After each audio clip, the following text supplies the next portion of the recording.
लक्ष ठेव रे माझ्या पोरीवर. पोरीनं अभिमानाने मानूच केली. सांग बाळा, काय पाहिजे तुला बक्षीस म्हणून?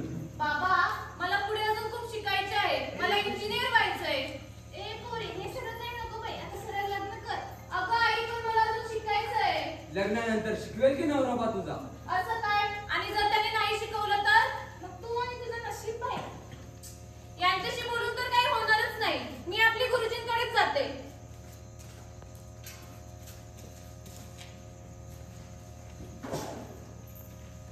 अगं रुचा, काय करतेस? काय नाही ग, पेढे घेऊन घरी निघाली. अच्छा, किती मार्क्स मिळाले मग तुला? 91% आणि तुला? अरे वा, कॉंग्रॅच्युलेशन्स. मलाही तितकेच मिळाले. मग पुढचं काय विचार केला की नाही? हो, गावातल्याच कॉलेजमध्ये ऍडमिशन घ्यायचंय. असं का? एवढे चांगले मार्क्स पडले तुला आणि इथेच ऍडमिशन घेतेस? अगं आई बाबा पुढे शिकू नको असं म्हणतायत. अगं माझ्या घरी पण हीच परिस्थिती आहे. म्हणूनच मी आता गुरुजींकडे निघाले होते. तिथेच काय तो निर्णय लागेल.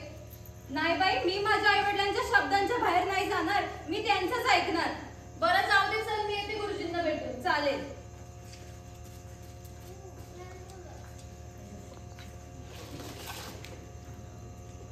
गुरुजी आत येऊ? ये ना पूजा बाळा. हे घ्या गुरुजी पेढे. मग किती मार्क मिळाले? 91% मिळाले गुरुजी. अरे वा, अभिनंदन. मग पुढचा काही विचार केला आहे की नाही ना? हो, इंजिनिअरिंग साठी एंट्रन्स एक्झाम दिली होती मी आणि त्यात सुद्धा मला 95% मिळाले. अरे वा, चांगला आहे ना. म्हणजे गावामध्ये तुला शहरामध्ये एखाद्या चांगल्या कॉलेजमध्ये ऍडमिशन भेटून जाईल. ते तर आहेच, पण मला माझ्या घरचे आता पुढे शिकू द्यायला नाही म्हणतात गुरुजी. तू नको काळजी करू बाळा, मी आहे ना. मी सांगेन तुझ्या घरी. चल आपण आपल्यात जाऊया.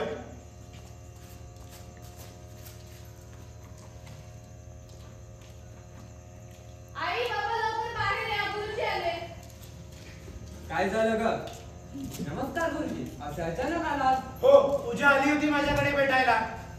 हो, पोरीने खूप चांगले गुण मिळवले. आता लग्न करायचंय.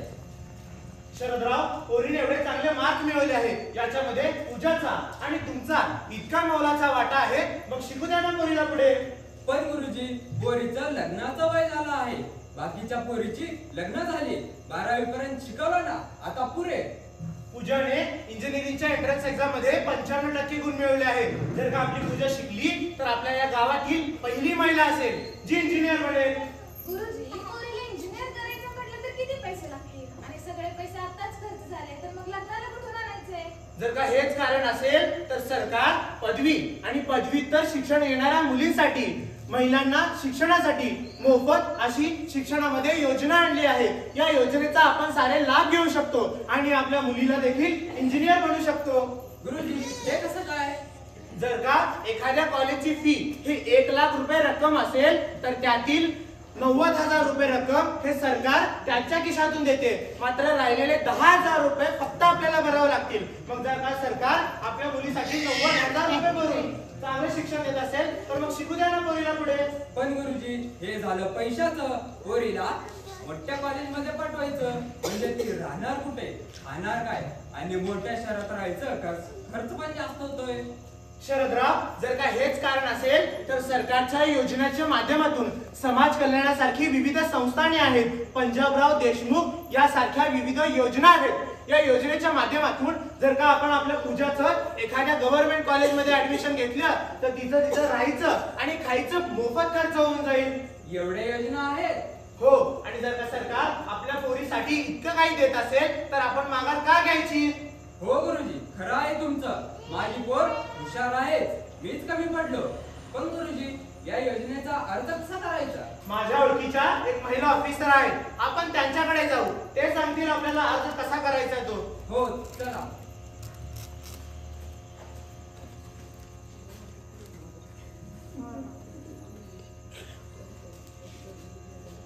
नमस्कार मॅडम. नमस्कार गुरुजी. ही पूजा, हिने इंजिनिअरिंगच्या एंट्रन्स एक्झाम मध्ये 95% गुण मिळवले आहेत. अरे वा, अभिनंदन पूजा. Thank you madam. आणि हे शरदराव, पूजाचे वडील. नमस्कार मॅडम. नमस्कार.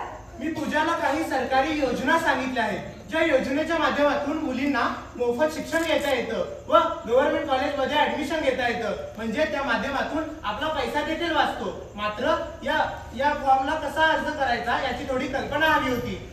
मी तुम्हाला महाई सेवा केंद्राचा पत्ता देते. तिथे जाऊन अशी इच्छा आहे की तुम्ही पूजाला देखील थोडं मार्गदर्शन करावं. हो नक्कीच.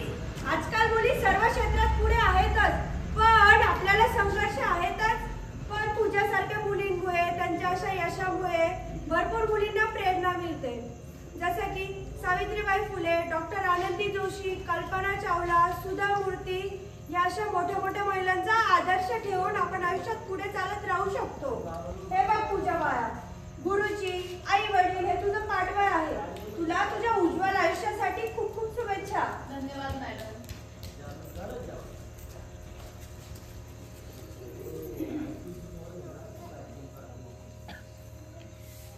अगं रुचा, तू अजून इथेच आणि ऍडमिशनचं काय झालं तुझ्या? अगं आई बाबा आता पुढे शिकू नको असं म्हणतायत आणि माझं लग्न पण ठरलं. अगं असं का? आता भारत सरकारने आपल्या महिलांसाठी किती साऱ्या योजना आहेत ज्याच्यात आपला पूर्णपणे खर्च वाचू शकतो. मग शिकत का नाहीयेस तू? काय? हे तर मला माहितीच नव्हतं. जर हे मला आधी माहिती असतं तर मी पण पुढे शिकले असते. अगं हाच तर प्रॉब्लेम आहे आपल्या समाजाचा. आपल्या समाजात बऱ्याच स्त्रियांना या सर्व योजनांची कल्पनाच नसते आणि त्यामुळेच ते अशिक्षित राहतात. चल पूजा, उशीर होतोय. अरे शरदराव, कुठे निघालात? नमस्कार अप्पा. नमस्कार. अरे मी तुझ्यासाठी एक चांगलं स्थळ काढलंय. नाही अप्पा, पोरीला पुढे शिकवायचा निर्णय घेतलाय. शहरात चाललंय ऍडमिशनला. अरे वयात आलेल्या मुलीला शिकवून काय उपयोग? शेवटी ती दुसऱ्याच घरी जाणार. काय होतंय त्याला? माझ्या पोरीवर स्वतःपेक्षा जास्त विश्वास आहे. ती शिकणार, नोकरीला लागणार, स्वतःच्या पायावर उभी राहणार. तिच्या लग्नाच्या पैशाची काळजी तुम्ही का करताय? सरकार आहे तिच्या पाठीशी. सरकारने दिलेल्या योजनेतूनच तिचं शिक्षण चालू आहे. जेवढा पैसा लग्नाला लागतो त्याच्या दुप्पट तिप्पट कमवलंच की. चला येतो, उशीर होतो. हो बाबा, मी तुला सांगायचं काम केलं.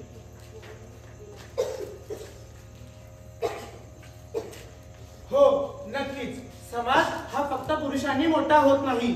जोवर या समाजातील प्रत्येक स्त्री ही सर्व क्षेत्रामध्ये प्रगती घडवून आणणार नाही, तोवर आपल्या समाजाचा परिवर्तन होणार नाही. अर्थात नारी अबला असते असं म्हणणाऱ्या समाजामध्ये ज्यावेळेस खऱ्या अर्थाने इथली प्रत्येक महिला सबला बनेल, त्याच वेळेस आपल्या या समाजाचं परिवर्तन घडून आणेल. अर्थात काय तर एखाद्या पोपटाला आकाशात उडण्याची ट्रेनिंग देऊन तू मुक्त आहेस असं दाखवून देत असाल तर लक्षात घ्या, कदाचित तुमचा पिंजरा मोठा असू शकतो, मात्र तुम्ही मुक्त असालच असे नाही. अर्थात काय तर महिलांचा पिंजरा जरी आपण मोठं केलं असलं, सरकारच्या योजनेच्या माध्यमातून त्यांना जरी सक्षम बनवलं असलं, आता लाडकी बहीण योजना असू दे किंवा मग आताच बघितलं महिलांना मिळालेल्या शिक्षणामधील सुविधा असू द्या किंवा मग समाज कल्याणासारखी विविध संस्थाने असू द्या, या साऱ्या गोष्टीच्या माध्यमातून आपण महिलांचा बाह्य पिंजरा जरी मोठं केलं असलं ना, मात्र आज देखील या समाजातील प्रत्येक महिला त्याच पिंजऱ्यामध्ये कैद आहे. आता गरज आहे इथल्या प्रत्येक पुरुष प्रधान जातीने या समाजामध्ये त्या पिंजऱ्यामध्ये कैद असणाऱ्या त्या महिला नामक पाखराला आता मुक्त करण्याची. आणि ज्या वेळेस महिला त्या पिंजऱ्यामधून मुक्त होतील ना, त्याच वेळेस आपल्या समाजाचं परिवर्तन घडून येईल. अन्यथा ही अवस्था कायमस्वरूपी अशीच राहील. अर्थात मला काय म्हणायचं आहे की बाईपणाचा भूगोल जितका मोठा आहे ना, त्याहून मोठं त्यांचा इतिहास आहे. अर्थात इतिहासामध्ये होऊन गेलेले ताराराणी असतील, माँसाहेब जिजाऊ असतील, अहिल्यादेवी होळकर असतील, या महिलांचा आदर्श घेऊन इथली प्रत्येक महिला थाटामाटाने, आत्मविश्वासाने, क्षमतेने जगली पाहिजे. ज्या वेळेस खऱ्या अर्थाने ही महिला सक्षमपणे जगेल, स्वतः सबला बनेल, त्याच वेळेस आपला हा समाज परिवर्तन घडून आणेल. अर्थात आज 21व्या शतकामध्ये जगत असताना देखील नारी अबला की सबला, महिला खरंच सक्षम आहेत का? मग बेटी बचाओ बेटी पढाओ या साऱ्या गोष्टीच्या माध्यमातून आपण महिलांना जरी आर्थिकरित्या सक्षम करत असलं, मात्र लक्षात घ्या आता पुरुष प्रधान जातीने स्वतःचं पाऊल उचलणं गरजेचं आहे आणि इथे बसलेल्या प्रत्येक महिलांना सक्षम बनवण्याची गरज आहे. मग उद्या याच गर्दीतील महिला एखादी डॉक्टर, इंजिनियर, वकील नक्कीच बनणार आणि येणाऱ्या काळामध्ये महिलांनी प्रगती घडून आणली पाहिजे. इतकाच माफक आशावाद.